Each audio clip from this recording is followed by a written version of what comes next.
അഭിഷേക്, നെന്മാറ ഇരട്ട കൊലപാതക കേസിന്റെ കുറ്റപത്രം സമർപ്പിച്ചിട്ടുണ്ട്. ഏകദേശം 58 ദിവസത്തിന് ശേഷമാണ് ഈ കുറ്റപത്രം സമർപ്പിച്ചിരിക്കുന്നത്. ചെന്താമരയെ അങ്ങനെ പെട്ടെന്നൊന്നും ആരും അങ്ങനെ മറക്കാൻ വഴിയില്ല. ശരിക്കും പറഞ്ഞാൽ കേരള പോലീസിന്റെ ഒരു മികവ് കൂടിയാണ് ഈ കുറ്റപത്രവും ഈ കേസും ഇതെല്ലാം. എങ്ങനെയായിരിക്കും ഇനി എന്തായിരിക്കും ചെന്താമരയുടെ വിധി? ഒരു വധശിക്ഷയ്ക്കുള്ള സ്കോപ്പൊക്കെ ഉണ്ടായിരിക്കുമോ? കേരള പോലീസിൻ്റെ അന്വേഷണ മികവിനൊപ്പം തന്നെ എടുത്തു പറയേണ്ടതാണ് കേരള പോലീസിൻ്റെ അനാസ്ഥ. ഒരു കൊലപാതകം ചെയ്ത് ജാമ്യത്തിലിറങ്ങിയ ഒരു പ്രതി പിന്നീട് 2 കൊലപാതകങ്ങൾ കൂടി ചെയ്യുന്നു എന്ന് പറയുന്നത് നമ്മുടെ നിയമവ്യവസ്ഥയോടുള്ള ഒരു വെല്ലുവിളി കൂടിയായിട്ട് വേണം കണക്കിലാക്കാൻ. അതിൽ കേരള പോലീസിൻ്റെ അനാസ്ഥയുണ്ട് എന്നത് നിശ്ചയമാണ്. ഇപ്പോൾ ആലത്തൂർ കോടതിയിൽ 58-ാം ദിവസം ആലത്തൂർ ഡിവൈഎസ്പി എൻ മുരളീധരൻ്റെ നേതൃത്വത്തിലുള്ള അന്വേഷണ സംഘമാണ് 58-ാം ദിവസം കുറ്റപത്രം സമർപ്പിച്ചിരിക്കുന്നത്. എല്ലാ പഴുതുകളും അടച്ചുകൊണ്ടുള്ള ഒരു അന്വേഷണമാണ് ഈ കേസിൽ നടത്തിയിട്ടുള്ളത്. അതിൽ അവരെ പ്രത്യേകം എടുത്തു പറയേണ്ട ഒരു കാര്യം തന്നെയാണ്. 90 ദിവസത്തിനുള്ളിൽ വിചാരണ ആരംഭിക്കുമെന്നാണ് ഇപ്പോൾ അറിയാൻ കഴിഞ്ഞത്. ഈ കേസിൻ്റെ നാൾവഴികളിലേക്ക് പോയാൽ ഈ വർഷം തന്നെ കേരളത്തെ ആകെ ഞെട്ടിച്ച ഒരു കൂട്ടക്കൊലപാതകമാണ് പാലക്കാട് നെന്മാറയിൽ നടന്ന ഈ ഒരു ഇരട്ട കൊലപാതകം. ഇതിൻ്റെ സംഭവങ്ങൾ നടക്കുന്നത് 2019 ഓഗസ്റ്റ് 31 ഇപ്പോൾ മരണപ്പെട്ട കുടുംബത്തിലെ അംഗമായ സജിതയെ ഈ ചെന്താമര എന്ന് പറയുന്ന സൈക്കോപാത്ത്, അയാളെ സൈക്കോപാത്ത് എന്ന് തന്നെ വിളിക്കണം. കാരണം അന്ധവിശ്വാസത്തിൻ്റെ പേരിൽ നടക്കുന്ന കൊലപാതകങ്ങളുടെ ഗണത്തിൽ തന്നെ പെടുത്താവുന്ന ഒരു കൊലപാതകമാണ് ആദ്യം സജിതയുടെ നേർക്കുണ്ടാവുന്ന അതിക്രമം. ഈ ചെന്താമരയും ഭാര്യയും മകളുമായി ഈ പറയപ്പെടുന്ന നെന്മാറ തിരുത്തമ്പാടത്തെ ഈ സജിതയുടെയും സുധാകരൻ്റെയും വീടിന് സമീപമാണ് ഇവരെല്ലാം താമസിച്ചിരുന്നത്. അയൽവാസികളാണ്. ഈ അയൽവാസികളായി 2010 അവിടെ വീട് വെച്ച് താമസം തുടങ്ങിയ ചെന്താമരയ്ക്ക് അന്ന് മുതൽ വീട്ടിൽ സ്വസ്ഥതക്കുറവും സമാധാനക്കുറവും ഉണ്ടായിരുന്നു. അതിന് കാരണം മറ്റൊന്നുമല്ല, ഇയാൾ ഒരു സൈക്കോപാത്താണ്. ഇയാൾ ഭാര്യയെ സ്ഥിരമായി മർദ്ദിക്കാറുണ്ടായിരുന്നു. അതുകൊണ്ട് തന്നെ ആ വീട്ടിൽ അയാളുടെ ഭാര്യയും മക്കളും പോലും സുരക്ഷിതയായിരുന്നില്ല. അവർ അങ്ങനെ ആ വീട് വിട്ടിറങ്ങുന്നു. അതിനുശേഷം ചെന്താമര ഒരു ജ്യോത്സ്യനെ കാണാൻ പോകുന്നു. തൻ്റെ വീട്ടിൽ നിരന്തരം പ്രശ്നങ്ങളാണ്. എന്താണ് ഈ പ്രശ്നങ്ങൾക്കെല്ലാം കാരണമെന്ന് ചോദിക്കുമ്പോൾ ഈ ജ്യോത്സ്യം പറയുന്ന മറുപടി, തൻ്റെ വീടിൻ്റെ അടുത്ത് തന്നെ നീളമുള്ള മുടിയുള്ള ഒരു സ്ത്രീ ഉണ്ടെങ്കിൽ ആ സ്ത്രീ മൂലമാണ് തൻ്റെ വീട്ടിൽ ഇത്രയധികം പ്രശ്നങ്ങൾ ഉണ്ടാവുന്നത് എന്ന ജ്യോത്സ്യൻ്റെ വാക്കാണ് ഈ ചെന്താമരയെ ഇത്രയധികം ക്രൂരമായ ഒരു കുറ്റകൃത്യം ചെയ്യാൻ പ്രേരിപ്പിച്ചത്. അതിൽ ജ്യോത്സ്യന് പങ്കുണ്ട്. തീർച്ചയായും അത് അന്വേഷണ പരിധിയിൽ വരേണ്ടതാണ്. ഇപ്പോൾ നിലവിൽ ഈ കേസിൽ ചെന്താമര മാത്രമാണ് ഏക പ്രതികൾ. 480 പേജുള്ള കുറ്റപത്രമാണ് ഈ കേസിൽ സമർപ്പിക്കപ്പെട്ടിട്ടുള്ളത്.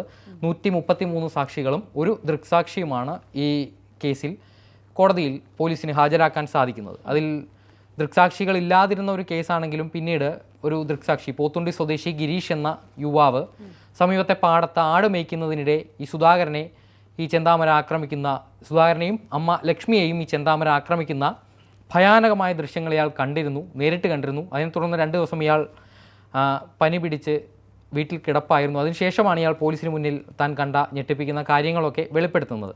ഈ 2019 ഓഗസ്റ്റ് 31 സജിതയെ കൊല്ലാനുള്ള കാരണം നമ്മൾ പറഞ്ഞു. ഈ നീളമുള്ള മുടിയുള്ള ഒരു സ്ത്രീ തൻ്റെ വീടിൻ്റെ സമീപത്തുണ്ട്. അതാണ് തൻ്റെ കുടുംബ ബന്ധം വഷളാവാൻ കാരണമെന്ന ഒരൊറ്റ വിശ്വാസത്തിൻ്റെ പുറത്താണ് സജിതയെ അന്നേ ദിവസം വീട് കയറി ഇയാൾ വടിവാളിന് വെട്ടി കഴുത്തിന് പരിക്കേൽപ്പിക്കുകയും കഴുത്തറുത്ത് കൊലപ്പെടുത്തുകയും ചെയ്യുന്നത്. ഈ കേസിൽ ശിക്ഷിക്കപ്പെട്ട് ജയിലിലേക്ക് പോകുന്ന, വിചാരണ തടവുകാരനായി വിയൂർ സെൻട്രൽ ജയിലിലേക്ക് പോകുന്ന ഈ ചെന്താമര പിന്നീട് ജാമ്യത്തിലിറങ്ങുന്നത് 2021 2021 ജാമ്യത്തിലിറങ്ങുമ്പോൾ കോടതി ഇയാൾക്ക് മുന്നിൽ വെച്ച ജാമ്യ വ്യവസ്ഥ എന്ന് പറയുന്നത്, ഈ നെന്മാറ ഈ പറയപ്പെടുന്ന ഈ പ്രദേശത്ത് നെന്മാറയിൽ ഇയാൾക്ക് എത്താൻ പറ്റില്ല, നെന്മാറയിൽ ഇയാൾക്ക് പ്രവേശനമില്ല. ജാമ്യവ്യവസ്ഥ അങ്ങനെയാണ്. എന്നാൽ പിന്നീട് ഇയാൾ 2022 കോടതിയിൽ നിന്ന് ജാമ്യവ്യവസ്ഥയിൽ ഇളവ് തേടി കോടതിയിൽ ഒരു ഹർജി കൊടുക്കുന്നു. അതുപ്രകാരം നെന്മാറ എന്നുള്ളത് നെന്മാറ പഞ്ചായത്ത് പരിധിയായി മാറുന്നു. അങ്ങനെ വീണ്ടും നെന്മാറയിലേക്ക് വരുന്നു. അതിന് കാരണം പറഞ്ഞത് ഇയാളൊരു ഡ്രൈവറാണ്. അതുകൊണ്ട് തന്നെ ഇടയ്ക്കിടയ്ക്ക് ഈ സ്ഥലത്ത് കൂടി പോവുകയല്ലാതെ മറ്റു മാർഗ്ഗമില്ല. അതുകൊണ്ട് തൻ്റെ ഉപജീവന മാർഗ്ഗമാണ്, അത് തടസ്സപ്പെടുത്തരുത് എന്ന് പറഞ്ഞാണ് കോടതിയിൽ ഇയാൾ ഹർജി കൊടുക്കുന്നത്. അതുപ്രകാരമാണ് കോടതി ഈ ജാമ്യവ്യവസ്ഥ തിരുത്തി നെന്മാറ പഞ്ചായത്തിനുള്ളിൽ പ്രവേശിക്കരുത് എന്ന ഉപാധിയോടെ ഇയാളുടെ ജാമ്യവ്യവസ്ഥ ഒന്ന് പുതുക്കുന്നത്. തുടർന്ന് ഈ നെന്മാറ പഞ്ചായത്തിൽ കയറരുത് എന്ന് പറയുമ്പോഴും ഈ ചെന്താമര നേരെ വരുന്നത് ഈ തിരുത്തമ്പാടത്തെ ഇയാളുടെ വീട്ടിലേക്കാണ്. ഇയാളുടെ വീട്ടിലേക്ക് എത്തുമ്പോഴും ഈ സജിതയുടെ മക്കളായ അതുല്യയും അഖിലയും, രണ്ടുപേരും വിദ്യാർത്ഥികളായിരുന്നു. അഖിലയുടെ കല്യാണം കഴിഞ്ഞ് വടക്കാഞ്ചേരിയിലാണ് താമസിക്കുന്നത്. ഈ 2 കുട്ടികൾക്കും ഇയാളെ ഭയമായിരുന്നു. പ്രത്യേകിച്ച് അമ്മയെ കൊന്ന അതിക്രൂരമായി കൊലപ്പെടുത്തിയ ഒരാൾ തൻ്റെ വീടിന് സമീപത്ത് താമസിക്കുമ്പോൾ ആ കുട്ടികൾക്കുണ്ടാകുന്ന ഒരു മാനസിക പ്രശ്നങ്ങൾ, ഒരു ദുഃഖമാണ്, അതിലുപരി രോഷമാണ് അമ്മയെ കൊന്നവനോടുള്ള. അതെല്ലാം ഒരു ഇയാൾ എന്തും ചെയ്യാൻ മടിയില്ലാത്തൊരു സൈക്കോപാത്താണ് എന്നുള്ളത് ഈ കുട്ടികളുടെ ഉറക്കം പോലും കെടുത്തുന്നുണ്ടാവും. അങ്ങനെ ഇവർ നെന്മാറ പോലീസിൽ ഇതുമായി ബന്ധപ്പെട്ട ഈ സംഭവം സുധാകരനും ലക്ഷ്മിയും കൊല്ലപ്പെടുന്നതിന് ഏതാനും നാളുകൾക്ക് മുൻപാണ് നെന്മാറ പോലീസിൽ ഇത് സംബന്ധിച്ചൊരു പരാതി കൊടുക്കുന്നത്. ആ പരാതി കൃത്യമായി പോലീസ് ഗൗരവത്തിലെടുത്ത് അന്വേഷിച്ചിരുന്നുവെങ്കിൽ ഇത്തരമൊരു ദാരുണമായ സംഭവം ഒഴിവാക്കപ്പെടുമായിരുന്നു എന്നാണ് ഞാൻ വിശ്വസിക്കുന്നത്. അതിനുശേഷമാണ് ഈ കഴിഞ്ഞ ജനുവരി 27-ന് തിരുത്തമ്പാടത്ത് നെന്മാറ തിരുത്തമ്പാടത്ത് സുധാകരൻ, ഈ സജിതയുടെ ഭർത്താവായിട്ടുള്ള സുധാകരൻ നെന്മാറയിലേക്ക് ക്ഷേമനിധി ഓഫീസിലേക്ക് ആവശ്യവുമായി പോകുമ്പോൾ ഇയാളുടെ വീട്ടിൽ നിന്ന് 20 മീറ്റർ മാത്രം മാറി ഇരുചക്ര വാഹനത്തിന് കുറുകെ ഇയാൾ ചാടി വീഴുകയും ഇയാളെ വെട്ടിവീഴ്ത്തുകയുമായിരുന്നു. വെട്ടിവീഴ്ത്തുക എന്ന് മാത്രമല്ല, ഈ ചെന്താമര ഇടം കൈയനാണ്.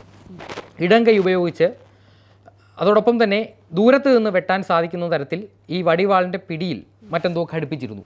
അങ്ങനെ സുധാകരനെ അതിക്രൂരമായി വെട്ടിക്കൊലപ്പെടുത്തി. ഇത് കണ്ടുകൊണ്ട് പുറത്തേക്കിറങ്ങി വന്ന സുധാകരൻ്റെ 75 വയസ്സുള്ള മാതാവ് ലക്ഷ്മിയെയും അതിക്രൂരമായി കൊലപ്പെടുത്തി. ഇത് കണ്ടുനിന്നയാളാണ് പോത്തുണ്ടി സ്വദേശിയായ ഗിരീഷ്. ഇയാൾ സമീപത്തെ പാടത്ത് കാലി മേയ്ക്കുന്നതിനിടെയാണ് ഈ സംഭവം ഉണ്ടാകുന്നത്. തുടർന്ന് അവിടെ നിന്ന് പേടിച്ച് ഓടിപ്പോയ ഇയാൾ ചെന്താമരയുടെ മുന്നിലൂടെയാണ് ഓടിപ്പോകുന്നത്. അങ്ങനെ 2 ദിവസം അയാൾ വീട്ടിൽ വിശ്രമത്തിലായിരുന്നു. അതിനുശേഷമാണ് ഇങ്ങനെ ഒരു ദൃക്സാക്ഷി ഉള്ളതായി പോലീസിന് പോലും മനസ്സിലാവുന്നത്. ഈ സുധാകരൻ്റെ മക്കളായ അഖിലയും അതുല്യയും, ഈ അഖില വടക്കഞ്ചേരിയിലെ ഭർത്തൃ താമസം. അതുല്യാണെങ്കിൽ ഈ സജിതയുടെ മാതാപിതാക്കൾക്കൊപ്പമാണ് താമസിക്കുന്നത്, വേറെ വീട്ടിലാണ്. അപ്പോൾ ഈ വീട്ടിൽ സുധാകരനും ലക്ഷ്മിയും എന്ന് പറയുന്ന വൃദ്ധയായ മാതാവും മാത്രമുള്ള സമയത്താണ് ചെന്താമര. ഇപ്പോഴും അയാൾക്ക് രോഷം, ഇയാളെ പിന്നീട് പോലീസ് പിടിയിലാവുമ്പോൾ പോലീസിനോട് ഇയാൾ പറയുന്നത് തൻ്റെ കുടുംബജീവിതം തകർത്തത് ഇവരാണ്, അതുകൊണ്ട് 10 വർഷമായി എനിക്ക് എൻ്റെ വീട്ടിൽ കിടക്കാൻ സാധിക്കുന്നില്ല, തൻ്റെ മകൾ ഒരു എഞ്ചിനീയറിംഗ് വിദ്യാർത്ഥിയായിരുന്നു, അവളുടെ പഠിപ്പ് പോലും നേരെ ചൊവ്വേ നോക്കാൻ എനിക്ക് സാധിച്ചിട്ടില്ല എന്നൊക്കെയാണ് ഈ കോടതിയിൽ ഹാജരാക്കുന്ന വേളയിൽ മാധ്യമപ്രവർത്തകരോട് ഇയാൾ പ്രതികരിക്കുന്നത്. ഈ സംഭവം നടക്കുന്നതിന് ശേഷം അവിടെ നിന്ന് രക്ഷപ്പെടുന്ന ഈ ചെന്താമര ഈ സുധാകരനെയും ലക്ഷ്മിയെയും വെട്ടിവീഴ്ത്തി കൊലപ്പെടുത്തിയതിനു ശേഷം സുധാകരൻ സംഭവ സ്ഥലത്ത് തന്നെ തൽക്ഷണം മരിക്കുകയായിരുന്നു. പിന്നീട് ലക്ഷ്മി ആശുപത്രിയിൽ എത്തിയതിനു ശേഷമാണ് മരണപ്പെട്ടത്. അതിനുശേഷം അവിടെ നിന്ന് മുങ്ങിയ ചെന്താമര സമീപത്തെ വനപ്രദേശമാണ്, പോത്തുണ്ടി നെല്ലിയാമ്പതി വനമേഖലയാണ്. ഈ വനമേഖലയുടെ ഉള്ളിലേക്ക് പ്രവേശിക്കുകയും അവിടെ 2 ദിവസം ഒളിവിൽ താമസിക്കുകയായിരുന്നു. 2 ദിവസം ഇയാൾക്ക് ഈ കാടും പരിസരവും ഒക്കെ പരിചിതമായതുകൊണ്ട് തന്നെ ഒരു ഒളിവ് കേന്ദ്രം കണ്ടെത്തുക അത്ര പാടുണ്ടായിരുന്നില്ല. പ്രത്യേകിച്ച് പോലീസ് അന്വേഷണം, ചെന്താമരയ്ക്ക് വേണ്ടി പോലീസ് നാട്ടിലെങ്ങും വല വിരിക്കുമ്പോഴും പോലീസിനെ സസൂക്ഷ്മം നിരീക്ഷിച്ചുകൊണ്ട് ഇയാൾ ഈ മലയിൽ തുടരുകയായിരുന്നു. അങ്ങനെ 2 ദിവസം പോലീസ് ഡ്രോണിൻ്റെ അടക്കം അത്യാധുനിക സാങ്കേതിക വിദ്യകളുടെ സഹായത്തോടെ നടത്തിയ തിരച്ചിലെല്ലാം വിഫലമാകുന്നു.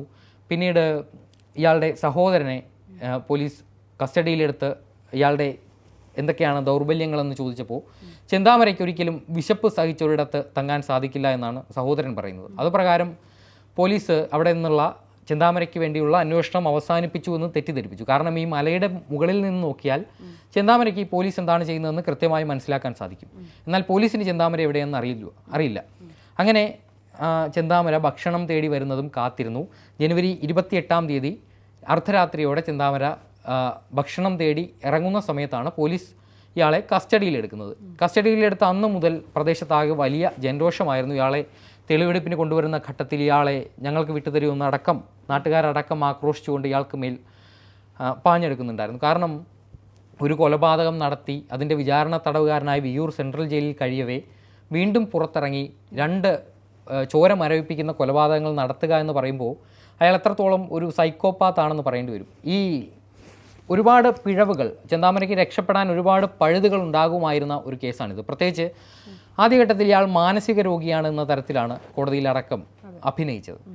തനിക്ക് മാനസിക രോഗമുണ്ട്, തന്നെ 100 വർഷത്തേക്ക് ശിക്ഷിക്കൂ, തൻ്റെ മകനും മകളും പുറത്തുണ്ട്, അവർക്ക് മുന്നിൽ ഇനി എനിക്ക് തലയുയർത്തി നടക്കാൻ സാധിക്കില്ല. ചെന്താമരയുടെ മകൾ ഒരു എഞ്ചിനീയർ ആണെന്ന് നമ്മൾ പറഞ്ഞു.